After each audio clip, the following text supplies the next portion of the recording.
Hi மக்களே, உங்கள் அர்ஜுன் திவ்யா. நேற்று ஏன் வீடியோ போடலன்னு பார்த்தீங்கன்னாங்க, நேற்று நான் ஷூட்டிங் போயிட்டு வரவே 11:45 ஆயிடுச்சு. அதனால என்னால் வீடியோ எடுக்க முடியலங்க. இது தாங்க நம்ம ஷூட்டிங் போகிற வழி இது தாங்க. வியூவெல்லாம் பாருங்கள், செம்ம வியூவாக இருந்துச்சுங்க. இதில் என்ன ஒன்றுனா, நல்ல மழை வந்துச்சுங்க. மிஸ்ட்டு மூடி இருந்துச்சு. அந்த சைடு பார்த்திங்கன்னா மிஸ்ட்டு மூடி இருந்துச்சு, மழை வந்துக்கிட்டே இருந்துச்சு. இந்த சைடு பார்த்திங்கன்னா நல்ல வெயில் அடிச்சிச்சுங்க. அந்த மாதிரி இருந்துச்சு. கிளைமேட்டில் செம்மையாக இருந்துச்சுங்க.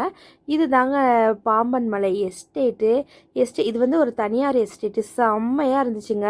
வியூவெல்லாம் பக்காவாக இருந்துச்சு. ஃபுல் பாறை, மலைக்கு நடுவில் தாங்க இந்த எஸ்டேட்டே இருக்குது.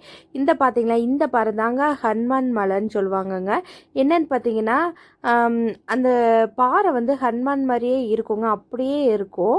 அதனால தாங்க அப்படி சொன்னாங்க. அதுக்கப்புறம் பார்த்தீங்கன்னா, நாங்கள் வர வழியில் இந்த மாதிரி மயில் இருந்துச்சுங்க. என்னால் கரெக்டாக வீடியோ எடுக்க முடியல. நம்ம போய் எடுக்க போகிறப்போ பக்கத்தில் போனோன்னா ஓடிடுதுங்க. இந்த மலையை நான் இன்னொரு டைமே உங்களுக்கு நல்லா நான் எடுத்து காமிச்சிருக்கேன் பாருங்கள். இந்த ரெண்டு பாறைக்கு நடுவில் இருக்கிற இந்த அருவியும் இங்கேருந்து பார்க்குறப்போ அந்த வியூ செம்மையாக தெரிஞ்சுங்க. உங்களுக்கு இந்த வீடியோ பிடிச்சினா லைக் அண்ட் ஷேர் பண்ணுங்க. ஓகேங்க, தேங்க்யூ.